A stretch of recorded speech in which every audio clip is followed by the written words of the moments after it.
Welcome to Firsts in Fiction, your first stop for learning to write fantastic fiction.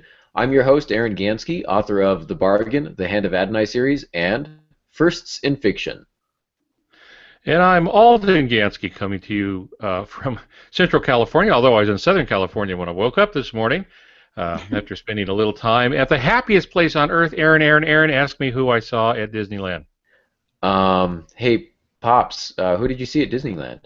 Some guy named Manning, really tall, apparently he plays some sport. Wow. It was on television last Sunday. Stop it, you didn't. Wow. I did. I watched him being interviewed, and apparently they had a parade for the Denver Broncos. Mm. And we didn't know that, or we might have gone a different day because it was pretty well crowded. But yeah, got to see him at a distance. At a distance. That is So fantastic. anyway, I'm Alton Gansky. I'm the author of about 45 books, most of them novels. And nobody cares anymore. You said Peyton Manning, and they just stopped listening. So I think that's what happened there. Well, okay, let's reel them back in. All I'm right. Molly Jo Reilly. I'm producer of the podcast, and I am the author of the compiler author of the Unemployment Cookbook and the upcoming mystery location novel NOLA. Which is always fun. And a reminder for those of you listening on the audio version, you can watch us live, record live at 6:30 p.m. Pacific Standard Time. Tuesday evenings is when we do it, 6:30 to 7:30. Would love to have you watch us and participate in the chat room. Thanks to our viewers currently. We got, I think Marie is here, and Quotidian Light, and Tess. I believe we're all here tonight, so and we'll probably have a few more joining us throughout the night. So glad to have you guys here, and we will move just shortly, quickly in to our Ask the Author question for the week, which comes from Danielle Moen, who I kindly notified probably 10 minutes ago that we were going to cover her question tonight. I'm the king of last-minute announcements. So she asks, and this was a toughie for all of us. She asks if you could rewrite any character that you have read, who would it be, why would you, and how? So I feel like she's cheating because that's definitely 3 questions. So, but it took me a while. I remember Jeremiah Peters' question from a few weeks ago about which classic we would rewrite if we could. And I had the same problem with this. Like, there are so many great characters to choose from. But for me, I had to think of a character that I thought was in some way not done to my taste. It's not saying they've been done poorly or improperly, but just not done to my taste. And for me, the character that best embodies that description would be Aragon from the Aragon series. And the reason is, in the first book, he was kind of promised to be this great warrior, this awesome dragon rider, and he was going to be this, restored order to the land and overthrow the evil emperor and all these wonderful things that he was going to do.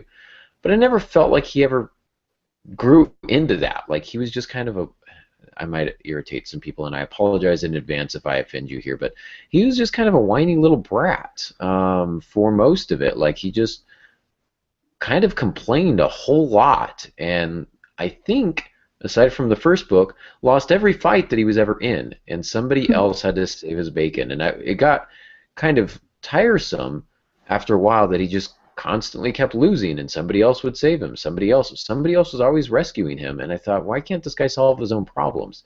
So if I were to rewrite a character, it would be Aragon, and I would actually have him turn into the promised warrior and have him, win some fights maybe, and be self-contained and grow in some way so that he's not constantly pining over his lost love and all of that types of stuff. So that's what I would say. How about you, Pops?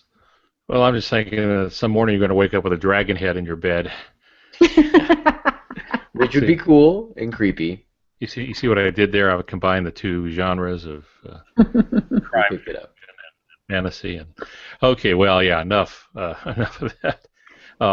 Before I do mine, I've got to ask: did you see the Big Bang, where Big Bang Theory show where Amy Fowler? Oh, help me with the name now. It's Amy. Amy Farrah Fowler? Yeah, Farrah Fowler. That's what it is. Tells Sheldon that the Indiana Jones movie was poorly done, And the reason is you could take Indiana Jones out of the movie, and everything that happened would have happened anyway, so that he was immaterial to the story. So when I saw that question, that was the first thing I thought of was, well, she's kind of right, because the end is largely what it would have been, even if he hadn't been in the story. Doesn't matter. Love the movie. I chose one that I may have mentioned a long time ago, but I was a big Clive Cussler fan, and his earliest works. I'm sorry, I was just thinking about the things that people did. We were talking about that. Famous things people did before they were famous writers, and he worked in advertising. For some reason, that just popped in my head. Anyway, Clive Cussler's written a series of books. Most of them have to do with a protagonist named Dirk Pitt, and as time has gone on, they've become very good. But in the first few books, I kept thinking that Dirk Pitt was just poorly drawn and two-dimensional. Now, don't get me wrong, I don't want this to be a criticism of the Cussler books, because I love the Cussler books, and I liked him, but it was one of those odd things, from my reading anyway, where it seemed that the auxiliary characters, the supporting characters, and supporting protagonists were all better drawn than the protagonist was. That is, they had 3 dimensions, they had a little more emotion to them. They just seemed like more realistic people, where Dirk Pitt seemed a little plastic to me in the first few books. After that, Cussler, I think, really hits his stride, and he fixes that problem early on. I don't know how many books in, but he fixes the problem, and it's certainly not a problem now, at least from the last book I read of his. So I would say that Dirk Pitt, who was sort of an underwater James Bond kind of guy, adventure stories, he'd probably be the one I would rewrite, maybe in the first couple of books. But there came a point where I couldn't write it better. So if that makes sense. It does. Well said. I was just thinking about how you were a Clive Cussler flan, and then you got me thinking about flan. And so I thought that's what had distracted you, but flan did not distract you. So, Molly Jo, what about you? I don't really have anything. I thought I've been thinking for days on this question, and the truth of it is that, well, okay, I have to admit here that I haven't read as much in the last few years as I want to, or as I should, as a writer. And from what I can remember, just going back to the books that I've read most recently have been reference or resource materials. The books that I've read, I've enjoyed for being the characters for being who they are, so I wouldn't really want to rewrite any of them. That's my answer tonight. All right, fair enough. So you wouldn't rewrite any of them. So not currently. Yeah, I had to really think for a while. So that was a tough question. Thank you, Danielle, for that question. Reminder, though, to our listeners, you can ask the author at aarongansky.com, or just find me on Facebook or Twitter. And this is probably not the appropriate time to make this announcement, but I feel like I'm going to make it anyway. I've been getting a lot of friend requests on Facebook, especially from people I don't know, which, that's fine. If you don't know me, you friend me anyway. But my concern is there's a lot of the Facebook spamming and things of that nature. So just for my own benefit, if you're going to friend me, just drop me a message too. Hey, heard you on the podcast. Would love to be friends with you, something like that, so I know how we've gotten in touch, and that way I know you're not just going to try and sell me Ray-Ban sunglasses and post on my wall and stuff like that. Not that that ever happens to me. So that's never happened. Ever in my whole life, except for twice a day. So Ray-Ban sunglasses, that's some quality marketing tactics, just... Anyhow, all right, we're off topic. Let's get back on topic. Our topic today is the care and feeding of the creative mind. Pops, you originally pitched this as the care and feeding of the creative soul, and I thought mind just sounded better, so I went with it. We can argue later, but what did you have in mind when you were pitching this topic, and kind of how do you want to steer this show? What direction do you want to take us tonight? Well, a lot of it comes down to the idea that creativity is a ton of work, and a lot of people don't understand that, especially when they're first coming into some kind of creative process, in our case, writing fiction, which is our topic. And it can be very taxing, and people drop out all the time, and there's they quit 50, 60 times. I'm one of those. I quit frequently. I just don't stay quit. And when I think about that, I think that part of the problem is that they don't understand that they need to nurture themselves. It's like getting physically fit, or getting mentally fit, or getting education, or getting anything like that that we need. A writer needs to know how to protect themselves, how to get the fires stoked up again, when it is they need to step back, those sorts of things. And that was my idea, is how to make sure that you stay at your creative best, and you don't let things overwhelm you so much that you go off and start doing something that doesn't have any creativity in it. Which is really easy to do, and I like the point that you're making, that creativity is hard work, and whether or not we can adequately explain that to other non-creative types or not, it seems strange for them to see us exhausted after a day of writing, and they're like, all you did was sit down, and it's like, you know what, shut your face. All you did was run 3.5 miles, so just, I'm still working here too, but it's easy to feel, at the end of a day, exhausted, fatigued, tired, and not be able to explain why, because we've got it in our minds that if we're not doing physical labor that we shouldn't be exhausted. But it is mentally taxing. It is tiring, and yeah, you've got to be able to develop that. You mentioned, Pops, that it's kind of like a muscle that you've got to stretch, you've got to work out, and otherwise it's really easy to quit. Probably not as easy for me to quit as it is. It's easier for me to quit physical work, quite honestly. I quit that a lot, and I stay quit, probably to my detriment. But creativity I keep coming back to. So what did you have in mind, Pops, when you say this, like the care and feeding of the creative mind? What tips or tricks do you have? Well, really, several things here. One of the first things we have to do is acknowledge that creativity takes a certain amount of courage to pursue, and a willingness to have work rejected.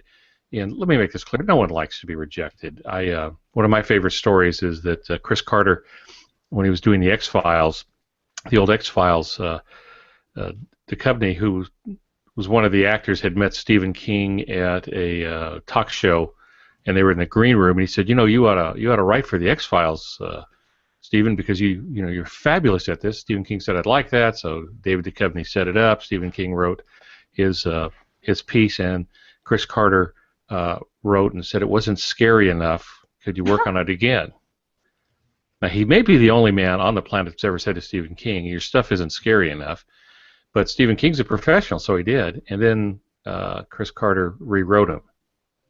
He rewrote the script, so that's probably another thing that no one else has ever done, but he rewrote Stephen King to make it even creepier, and he succeeded in making it creepy. Well, the point is, Stephen King did what needed to be done.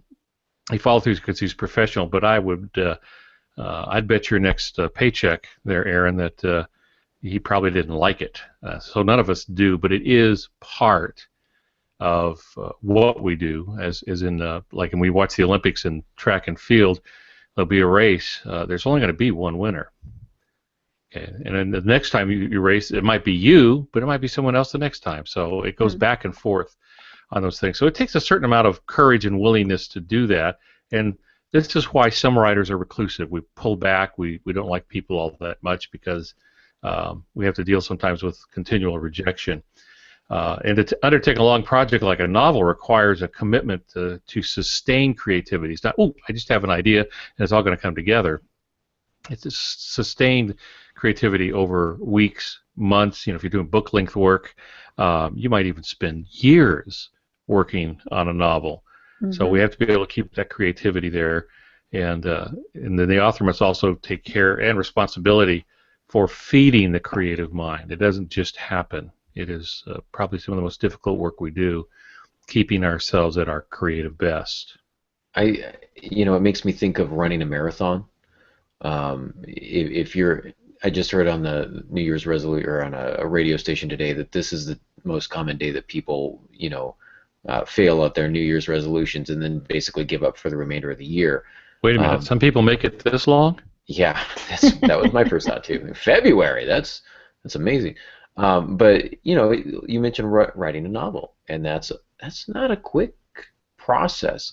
And so if you set out at the beginning of the year to run a marathon, you're not going to just go out the next day and run 26 miles, 26.2 miles. You're going to start by, doing some stretching, some warming up. You're going to run, maybe 2 miles the first day, maybe 3 miles the next day, whatever the case may be, whatever that looks like. I've never run a marathon. I've never trained for one, and quite honestly, never plan to, if I have my druthers. But that's something that you're going to have to train for. Writing is the same way. The creativity is somewhat the same thing, right? You're going to have to change your diet, right? I mean, you're not just going to go out and start running. You're going to change the way you eat. You're going to change your daily habits, and these are all things that you need to think about if you want to, properly care for and feed your creative mind, your creative soul. It's not a fad. It's not something that you're going to have to give up on 6 weeks in. If you want to be physically fit, you have to work at it. If you want to be creatively fit, you have to work at it as well. Is that kind of what you're saying here, Pops? It is, and because there's so many levels of work too that you really need to master several areas, and that can be daunting for some people. Some don't want to write because they don't think they can get all the grammar correct. Well, that's why we have editors. Ernest Hemingway couldn't spell. Teddy Roosevelt couldn't spell. They all had editors for them. That's why we need those things. Hooray for editors! Those people to do the editing for us. Because that's their special creativity, that's their special skill set. So there's really just a lot of levels to master with all of that. And I would say really the first thing a person needs to do, a writer needs to do, is determine in their mind, to determine that at the start of their project that it is worth pursuing to the end, that it's worth finishing, so that you're making your best choices. And what makes it worth going through all this trouble and finishing? It isn't so much what's going to please you. If you're going to have another publisher, they're going to want to make money. If you're just publishing for yourself, then that part doesn't matter. But you need to make sure it's a great idea, that's going to be well written, and that it has some markability to it, that it can be sold to publishers, and publishers can sell it from there. So you have to make sure it is your best idea, and that it does have some kind of market value. And that's one of the decisions we have to do. Let me add another one to it. We need to determine that thinking is more important in decision making than emotion. Well, you hear this a lot. Back in my preacher days, occasionally I'd do a little counseling, though I wasn't a trained counselor. And usually the problem I saw was people were spending most of their time feeling and not thinking. Emotions are very much needed, but they're blind little critters. So on the trip of life, don't turn the steering wheel over to them. They'll take it, but they'll have no idea where they're going. Okay, so there has to be reason. You have to be able to think these things through, and sometimes we make our fiction decisions based on emotion and not logic and reason and planning and thinking these kinds of things through. Does that make sense? It does, and what's interesting about it is that most people think, well, creativity is an emotional thing, and so why not let the emotions take the wheel? And I think there are appropriate times for that, especially in your writing when you're doing a particularly emotive scene. By all means, let emotion take the wheel for a little bit. That you might instinctively arrive where you want to get to. But in context of finishing a project, and this is where I think a lot of writers end up not writing, in terms of finishing a project, what happens when the going gets tough? And if you're just flying by emotions, if you get slightly overwhelmed, the easy thing to do is to give up. And so I like that you're stressing that writing is a decision. It's the logical aspect of it. It brings in little things as well into the fact where people think, I'm going to write today, but I'm only going to write 3 words, or because that's all I'm only inspired to write 1 page today. And we kind of go back to that idea of being inspired. Well, you have to be determined as well. You've got to make decisions as well, bring in the logic and reason. If I've got a deadline to meet, if I want to finish this by such and such a date, I've got to write more words. And just kind of committing to that. I think it takes, maybe an emotional hand on the wheel and a logical hand on the wheel at the same time.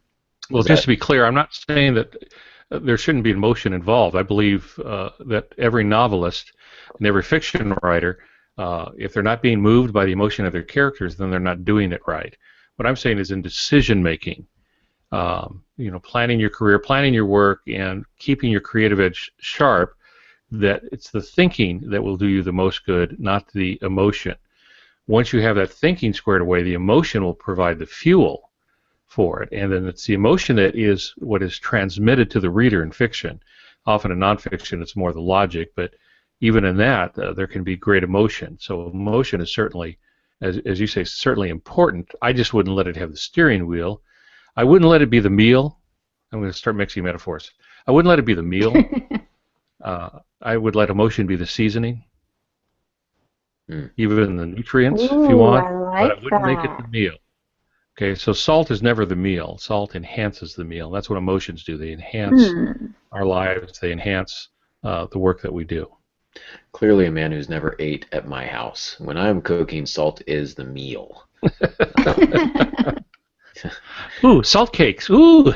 It doesn't get much better than that. So, yeah. So I hear what you're saying. I like that. I like, even though the metaphor is mixed, still good stuff there. A salt lick hamburger. That just sounds yummy. Well, I guess it depends on what part of the country you're from. True. Just trying to envision a cow's salt lick that they put in the fields between a nice whole wheat bun. I just no. So, well, what else, Pops? What else do you have for us? Well, probably talk your ear off on this. I think it's important for every writer to keep the creative edge. It's important for them to understand that they are not wired like everyone else, and I've harped on this several times, but you're not going to do your work the same way that Aaron does his work. You're not going to do it the same way I do mine. You're not going to do it in the same hours of the day. You're not going to maybe follow the same process. You have to find out what works for you. You got to figure out your own brain and find out where your strengths are. I know people who can't write until everyone in the family's gone to bed. I know writers who have to get up, several hours before they have to leave for their day job. That's when they're at their best. They're not the same. You have to do it your own way. I think of S. Scott Fitzgerald and Hemingway. I think it was S. Scott Fitzgerald who said that he spends 8 hours a day writing, and Hemingway called him a liar, and he said, no one can do that. I write 4 hours a day, then go hunting or fishing, whatever it might be. Well, they're different people. They write different things. So what works for the one won't work for the other, and it's the same to those who are listening, and it's the same for me. And it might change through the course of your career too. So you're always trying to adjust yourself to learn how it is you think and what gets the job done, and that will keep your creativity in the forefront and working for you. And next we're going to be talking about making your schedules, right? And so I think that's a topic we might revisit. Like you say, it changes too. I've changed my writing schedule several times. Had to change it around the day job, change it around my sleep schedule or lack thereof. Lots of things. So we'll mention some of that as we get there next week. But it is important, like you say, to know, find what works for you. Find what works for you. But you also mentioned, Pops, your next point is that creativity requires some sort of input, right? You want to hang out in creative circles, creative venues. Yes. Yeah. Go ahead, Pops. Yeah, I think you experienced this with your first trip to a writers' conference, the Blue Ridge Conference, and all of a sudden you went from thinking about being a writer, wanting to be a writer, and then being surrounded by writers. Some at the same level, some more advanced than you, some not nearly far enough along on the course as you are. And for me, nothing feeds my creative soul or mind more than hanging around other writers. Sometimes they intimidate me to become better. Sometimes they inspire me to be better. Sometimes they just provide a great example.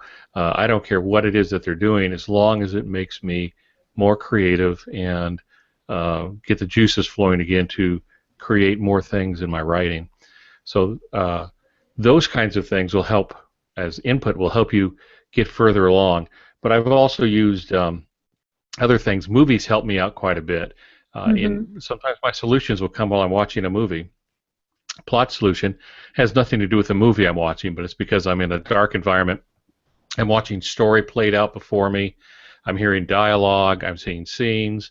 So that works for me. Same thing with good television. Bookstores, I used to just, when you could find them, but when they were prevalent on the planet, sometimes I would just walk into a bookstore and look at all the books and say, okay, if they did it, I can do it. And kind of get some of my ideas from looking at how they handle things. And that was always inspirational for me. And then I've already mentioned writers' conferences. That's where you get to hang out with people that have the same kind of weirdness that you have as a writer. Speaking of weirdness, you ever go into a bookstore and just smell the books?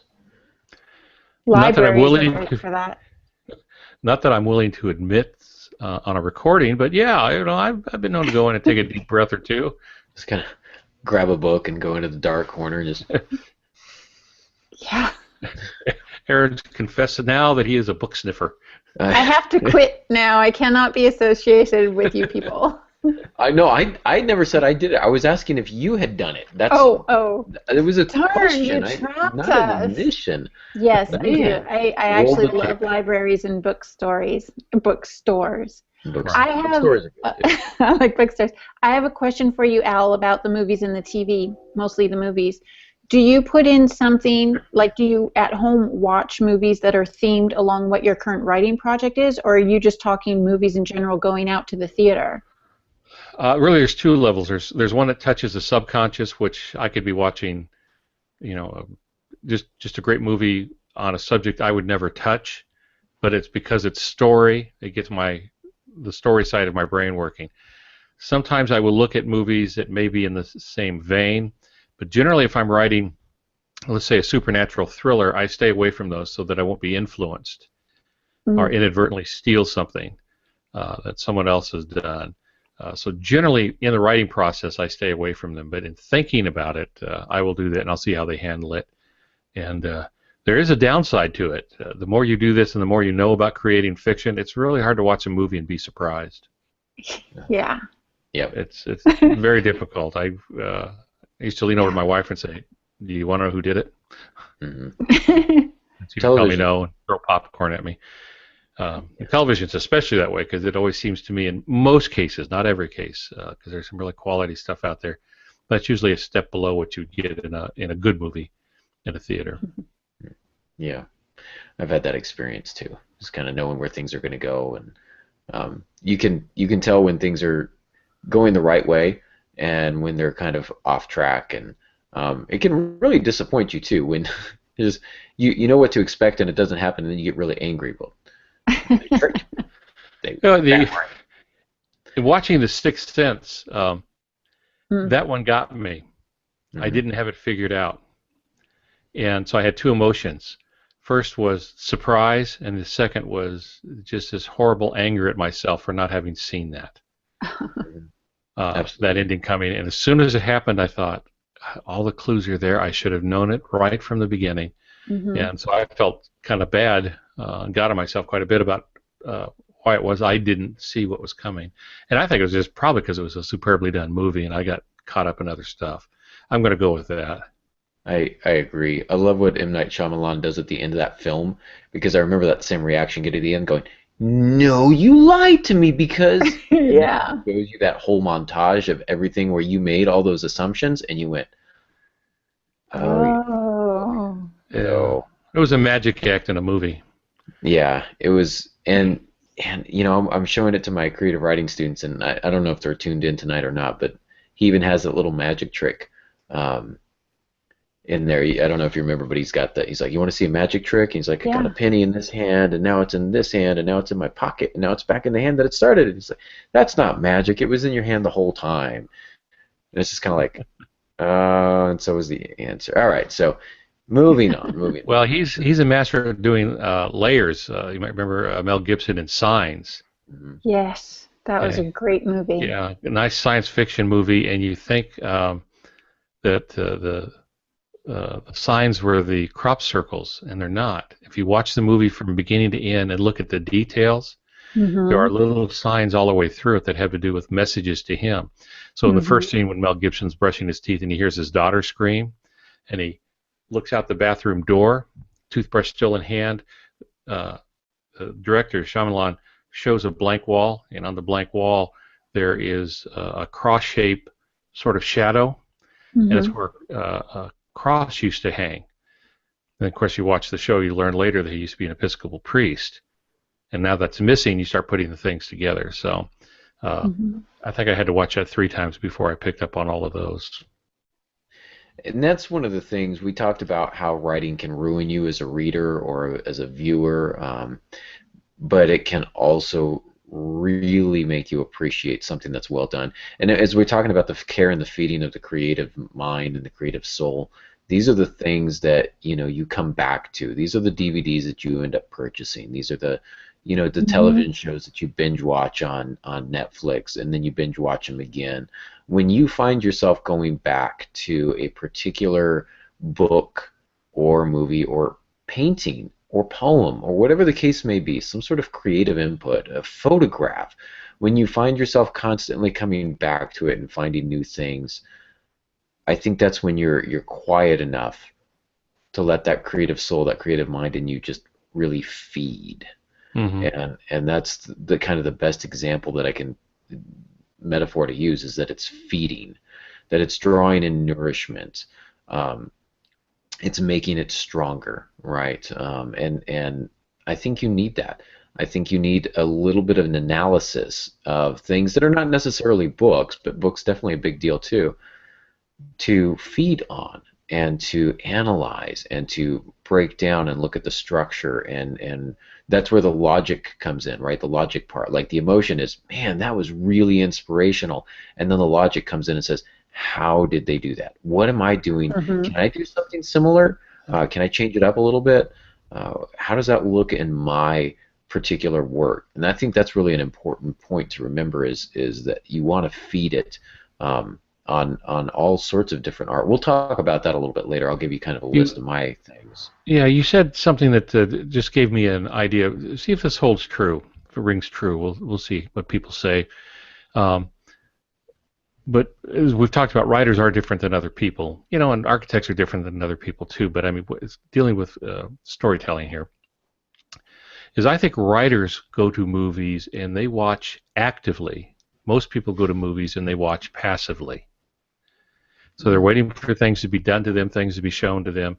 Where I think a writer will sit in the movie and analyze Mm-hmm. what the protagonist is doing, and will start listening to the dialogue and taking in as much as possible, being a sponge. Where most moviegoers, and this is not a slam, but they're there as sponges to take in the entertainment without analyzing things. Most people go to movies and watch TV to relax and unwind. Writers go to movies and watch TV in order to learn, in order Mm-hmm. to study. Not always, not always. There are times, maybe a little too personal information here. Going to bed at night, I'll turn on Jimmy Fallon and listen to his monologue as I'm drifting off to sleep. I'm not studying right there. I'm not, analyzing how he's going to make this joke work. Quite honestly, I know the punchline long before he gives it. He'll give the setup, and I already know the punchline. And that's what's appealing to me, is because I don't have to think about it. I just know where it's going. Okay, got it, move on, and I can sleep to that. But um, But you would if you were studying to be a stand-up comedian, because they true. do study each other's stuff and they look Mm-hmm. at the timing, and they practice the beats and they see how they set up. And I know stand-up comedians will often confer with others. You know, is the setup too long? How can I rewrite? And they'll make suggestions to get it till it's just the kind of patter that they want. So if you were wanting to be a stand-up comedian, you would be listening to everything he said and the timing. And one of the shows that I really enjoy watching when it's on is Last Comic Standing. For that reason, I love to study the comedy. And I think Molly Joe, you were asking earlier, do you only watch what you're writing? Do you only read what you're writing, or do Mm-hmm. you watch outside of your genre? I think it's important to read outside of it and inside of it, because even though I don't write comedy, I do study comedy, and there are some, I get the one-liners and the zingers in there occasionally because there are times for it, and you're going to have some characters who are funny and know how to crack a joke, and others who are going to try, and bless their heart, they're going to try, and they're just not going to be funny. But knowing what makes humor work and what doesn't make it work, those are Mm-hmm. important things, and so studying that aspect as well. I don't have it on my list, but comedy is a good thing to study. Absolutely. Well, let's look at your list. how would you keep your creative juices flowing? Oh my goodness. I'll go through it kind of quickly here, and then we can kind of talk about it and ask questions and stuff. But I've got a short list. We've talked about movies. Movies is on there for me. Um, Television, to a certain extent, and increasingly as Netflix ups its game, the line Mm-hmm. between movies and television is blurring rapidly. But movies and television, for me, one thing I really, really like, and this is what not everybody's going to mention here, is photography. I'm a closet lover of photography. Actually, it's not. I'm not even in the closet. I tell everybody I love photography, especially HDR, high dynamic resolution. It just something about it. It looks so surreal, but it's so vivid, and it's one of those things where I look at it and it gives me that emotional kind of punch, kind of the jolt. It's the what do you call those? The defibrillator, that creative defibrillator a little bit. Just boom. Oh, okay. Writing now, and just kind of inspires me to put words on page. Poetry is the same way. Man, a good poem is hard to beat. I don't read as much as I should, but I'm going to list, and I'll put these in the show notes, but some of the poets that I really like. I always have students, poetry's boring, Mr. Gansky. It's because you read boring stuff. I read Shakespeare. Okay, is it 1600 England? Because if so, then you keep reading your Shakespeare and you'd love him, but for you might want a more contemporary outlook. Marianne Moore, Sylvia Plath, Robert Frost. I'm just absolutely in love with what he does with words. Elizabeth Bishop is fantastic, and Amy I'm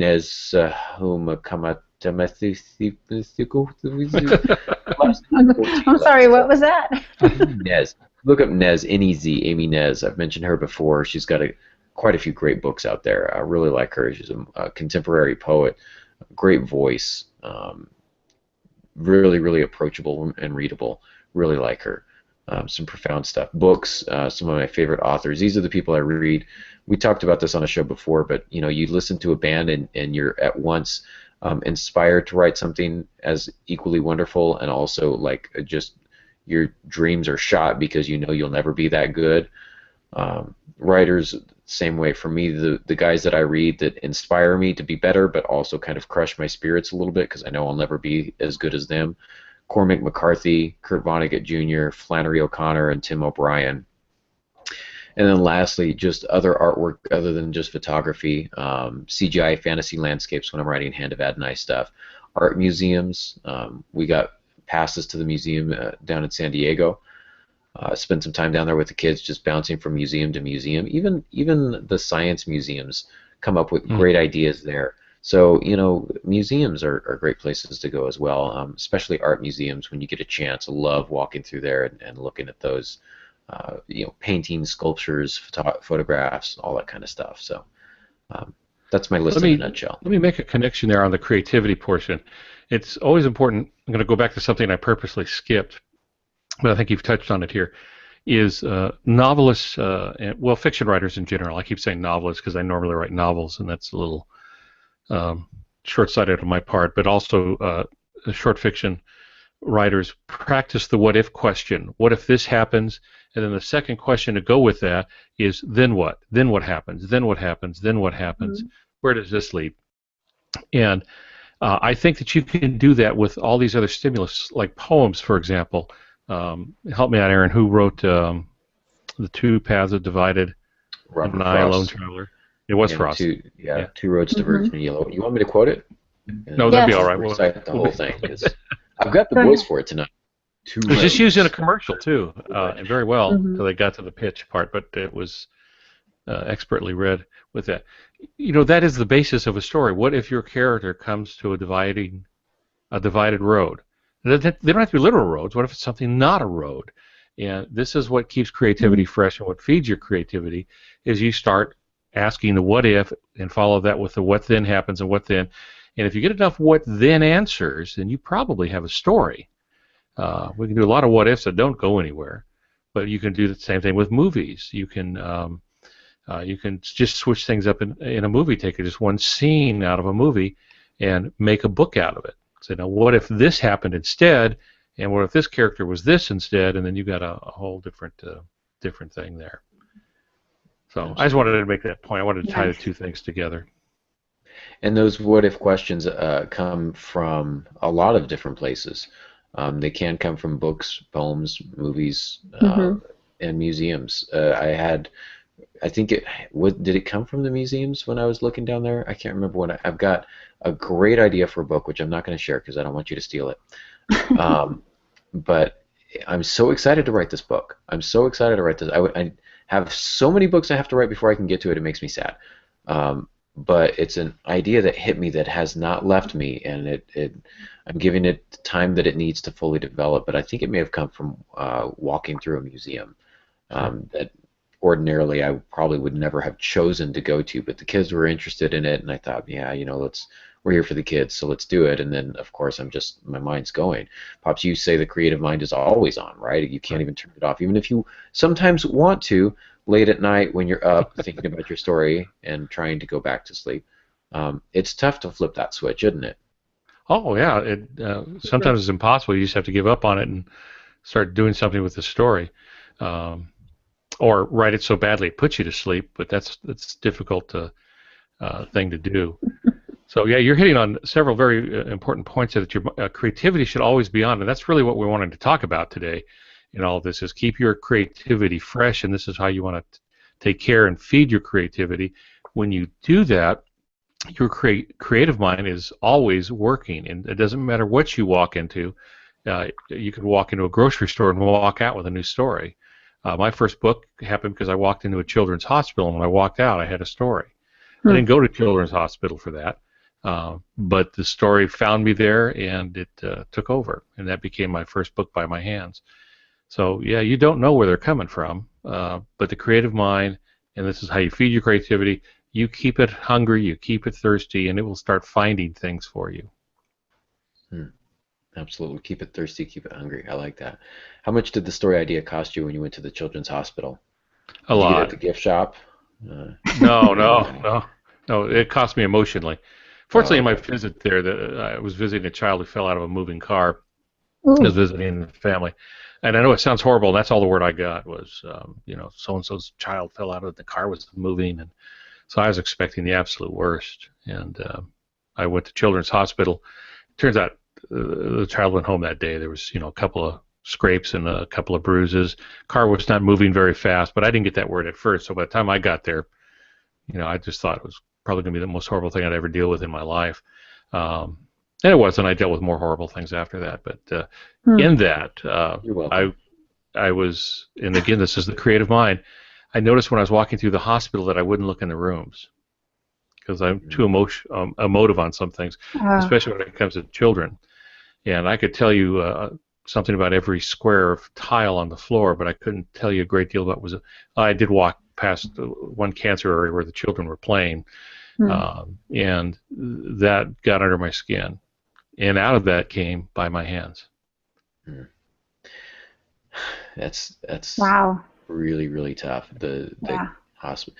I do the same thing when I'm at a hospital. I keep my eyes forward. I don't look in the rooms as much as possible. Especially at children's hospitals, really really tough. So, Uh, um, and it's hard, like you say, it's really hard to turn that off. And you know, if you haven't, I haven't heard from my wife in an hour or two, and all of a sudden I've already manufactured in my mind the worst possible scenarios. Hmm. There are times where I think that it's probably not beneficial to have the creativity on hyperdrive, and I think that's one thing to consider is my creativity being beneficial right now, or as you say, pops in the notes, is it almost becoming a distraction? I think if you're stuck for a story idea and you go and see a movie, that's okay. But if you Hmm. stop writing altogether and just start watching movies for the next 7 weeks, we have issues. Like if you're allowing your creative pursuits to become your only pursuits, yeah. that's where you're going to have to find like the balancing act. You're going to have to find what's appropriate and what's not appropriate. Are your stories becoming too derivative of your favorite genre? And if so, how do you shake that up a little bit? So being aware of how creativity can, in the feeding of it, you want a diet, right? I mean, you want to have a healthy creativity level, so you're going to have to feed it when it's hungry, but you don't want to overfeed it at the same time. Is this metaphor going too far, Pops? Yeah. No. You're fine. Turn it! You're fine. I was thinking about your over-creative mind. You kids made me old. Well, you and my creative mind. You know, because I write supernatural suspense and thrillers and stuff. Just takes nothing to get me to think horrible thoughts. And I'm going to switch to comedy or something. Remember that time I got abducted by aliens, and I didn't tell you about it because I didn't want you to worry. So, but I made some friends, so everything was good. I sent them. Well played. Well played. You guys are scary. I'm just, you guys are really scary. And some days I'm like, why do I know you? Yeah. Well, you'd be surprised what $20 and some little gray aliens can achieve. It's They're on your payroll? we need to get to Molly. We're gonna end up running out of time before Molly gets to show this. Okay then. Back to talking about the movies and going as a creative and when we're in the theaters. Years and years ago, I had a friend who was studying to be a director, and we would go to movies, say, oh, the new release, let's go see this, and we would go, and we'd get out of the movie, and he'd say, what did you think of it? And I'd say, I really don't know. We'd have to watch the movie, go back 3 or 4 times if it was a good movie to really see it, because he was always looking at it and saying, I would have filmed it differently, and I'm always listening to it and saying I would have written that dialogue differently. Right. And mentally we would miss half of the movie. So that was, a fun way to challenge ourselves creatively. In keeping tonight's topic, of course, one of the best things that I love to do to be creative is food. If I'm not writing, the second best thing I can do is be in the kitchen and creating recipes and changing things up. I love it, and it does inspire me. I like cooking for other people. I hear that my chili recipe is a winner, so that I'm supposed to. I hear that from, I don't know, 3 little boys and their parents keep telling me that I need to bottle it and start selling it at Target. Yeah.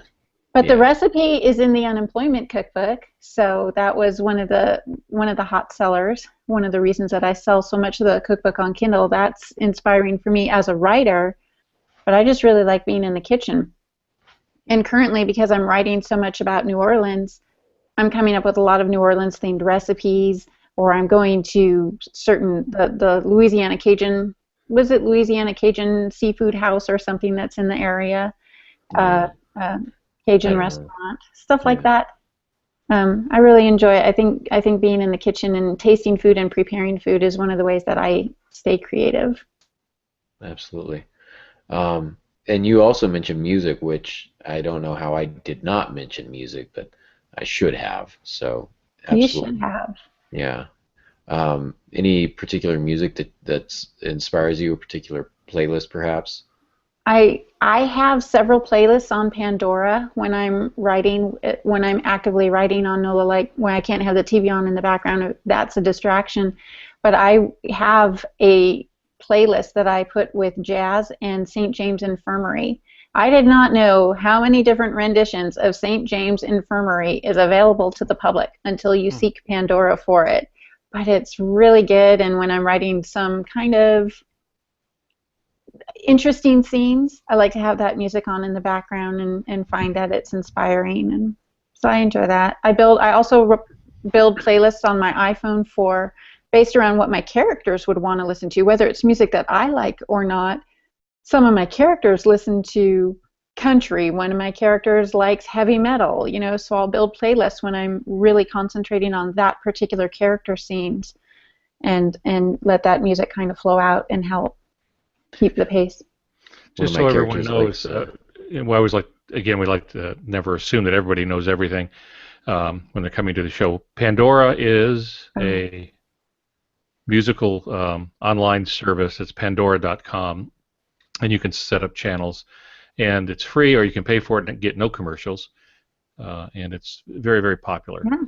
Yeah, and you select whatever song, genre, or artist that you want to listen to, and then it continues to build that list based on recommendations and similar music, and you can give a particular song a thumbs up or a thumbs down, so it'll never play that or it'll play it more often.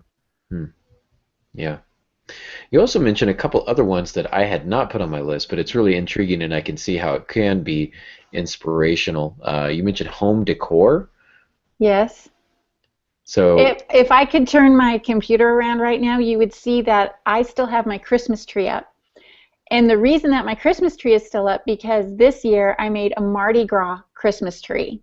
It's got all the peacocks and the ribbons and the Mardi Gras masks and the fleur-de-lis. And by the way, happy Mardi Gras. Today is Fat Tuesday. So today is the end of Mardi Gras down in New Orleans. every Tuesday's Fat Tuesday for me. Every day is Fat Day for you. Oh, thank you. Oh, did Wow. I say that out loud? Wow. I'm sorry. And what I that's meant our to show. say, what I you can meant hear to that. say. You can hear that again on YouTube. Yeah, we That's need a right. new producer. We're looking for. I'm taking resumes. Hush now, somebody's going to take you seriously. He doesn't pay anything. Yeah. Tell them that after I hire them. Oh, I'm sorry. So I have a lot of Mardi Gras around my home. My daughter painted a peacock painting for me last year that's on the wall. I have fleur-de-lis decor around my house. I'm kind of sad because when I get done writing NOLA and I start writing in a different location, I wonder if I have to redecorate my entire house. But for right now, I'm keeping up with the New Orleans and the Mardi Gras themes. My book has nothing to do. It's not even set at Mardi Gras in February. It's set in October. But even so, because of it being New Orleans, Mardi Gras kind of figures through it, through New Orleans on a daily basis. So I keep it up and around. Good. Yeah. One of the other things that I have along with decor is inspirational quotes. You can get them at Hobby Lobby, Michael's, any arts and crafts, get them online. You can find plaques, wall hangings, frames, anything that has quotes from your favorite authors or Bible verse, whatever it takes to get you up and going and to keep you motivated. And even write them out on sticky notes and yourself and just plaster them all over your house. Wherever you can see them, put them in your line of vision. Don't hang them up too high. Hang them right at eye level so you can see them every time you're walking through the house. And just, thumbs up from Ernest Hemingway. That would be pretty great. Absolutely. Good. Any last minute ones? Here we're kind of running up against time. Just a couple. The last two I have kind of run together is people in games. I said one of my suggestions is find one or two people you can be really crazy with, and by that I don't mean like goofball with. I mean the ones that, as creatives, we do look at the world differently. You were talking about if you don't hear from Naomi within an hour or two and your mind goes crazy. I'm kind of the same way with my kids. If I don't hear from my daughter, if she doesn't text me every 3 days, I'm calling her and being like, okay, don't make me fly up there to come and find you. I need to know what's going on and that you're alive and that, just send me a text message. I don't want to see on Instagram that you've been kidnapped or anything like that. So find the people that you can be in that group with that you can really say, hey, this is what I'm thinking and I know it's not true, but they'll ground you, even if they're other crazy people like you. I mean, I come up to your guys' house once, twice a month, and you and we play games, and I hang out with Naomi, and she throws me under the bus regularly, but you guys are there, you ground me, and that's the Naomi we all love. Yeah. We need a new bus though, because ours is just the undercarriage is just getting all scratched up. So. Yeah, sorry about that. I wear hard jewelry. The last one is kind of a joke, but not really. We joke around all the time about famous writers being alcoholics and having a prerequisite for substance abuse. I am not advocating any kind of illicit drug use or anything whatsoever. But if you've got writer's block, a good glass of wine can help you relax, and put on the music, put on the Pandora, and just relax. Allow yourself. I know for me, I get so wound up and so into writing the story, and if I get writer's block, I get stressed. It's okay to sit back, take that half a glass of wine, put on the music, and just relax and think it through. I don't have to actively be typing or keying in anything on the computer, as long as I'm letting my mind work through the process. And one thing I didn't write down, but I'm going to say one thing, talk to your characters out loud. Talk to them. Don't rehearse what you're putting on the paper, but ask your characters, what do you want me to say? What do you want me to do? have a conversation with them. If my character was in this room, if they were real people, how would they react to this question? What would they want to watch on TV? What do they want for dinner? And the more you start going crazy like that, don't do this in public. Please don't do this in public, because we may not see you for about 30 days. But if you talk to your characters and then you write down their answers, it's good backstory, and it gives you an idea of who you're writing and who they are. I would actually like to suggest that you do it in public. I think that would be fantastic. All right, well, I'll see you in about 30 days then. I mean anybody. I just think it's great. Anyhow, I'm just being silly. All right, I'm going to mention one other thing here before we go. Our creativity comes from ourselves. There's a physical component, and so I think there's something to be said about taking care of yourself physically. And I'm preaching more to myself here than I am to any of our listeners, but because I could definitely use a little more exercise. But working out, even if it's as simple as walking, going on the treadmill, taking a quick bike ride around the block, something to get the oxygen flowing, get the oxygen pumping to the brain, that can sometimes help unlock some creativity. And then having a good diet. Having a good diet, and if you just eat junk all the time, then that can have a negative impact on you. So eating some productive things, some healthy things, taking some walks. I'm not saying you have to go to the gym, twice a day, but just something, even it's as simple as parking far away from the mall, so that you have to walk across the parking lot to get in there, and just upping the steps, grab a Fitbit, try and hit your goals for the day, something like that. And that can kind of sometimes help the creativity. It gives you more time to think. It can sometimes help you work through things that have been baffling you. That's the last point that I wanted to make. Pops, did you have any other last-minute points to make? Nope, I think that'll do it. All right. Any questions and or comments from the room tonight, Molly? Tess is saying every time she has a conversation with her characters, they always take her down a rabbit hole. Sometimes that's a good thing, and sometimes not. She says stories hit her when she least expects it, so she carries a notebook with her all the time. I've seen that notebook. It's true. She has doodles and notes and little brainstorming, everything. She recommends Poetry by Dana Wildsmith for contemporary poetry. Said she lives in an old works in an old converted barn in Bethlehem, Georgia. One of her favorites. Mary Ruth and Tess both agree that they love editors, especially our editors. And I have to give a shout out to the California Writers Club. Tess, Mary Ruth, and I are in this part of the same critique group along with Marilyn Ramirez. And we meet every other Thursday for critiquing. So we are each other's editors on that. Mary Ruth spends her creative juices with beading and sewing and writing in new ways to market her book. Aaron, you've seen Mary Ruth market her books. You know that she's really good at it. Yeah, I wish I had money to hire her. Yeah, and her beading work is fantastic. I've got a couple of the earrings that she makes with her beads. She's really amazing with that. And other than that, that's about it. Wishing each other in the chat room some happy Mardi Gras. Absolutely. I guess I drank a little too much chicory today, so there was a few comments about that too, but we're just going to ignore that. Yeah, and Tess also mentioned that this may be her last week of watching live, because something about an orchestra, I don't know, I think she should just focus on us, but I'm selfish, so. Well, we have checked. Yes, it is all about us. Oh, okay, yeah. Well, that's what I thought, but Aaron keeps telling me I'm wrong.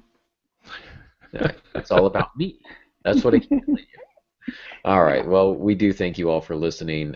You guys can find us on the Facebook and Twitter.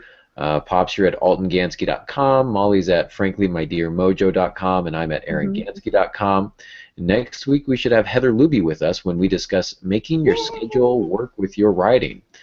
It should be a fun topic, some real practical how-to tips for carving out some more time in your day for getting more words on page. So we do thank you all for listening, and until next week, good writing.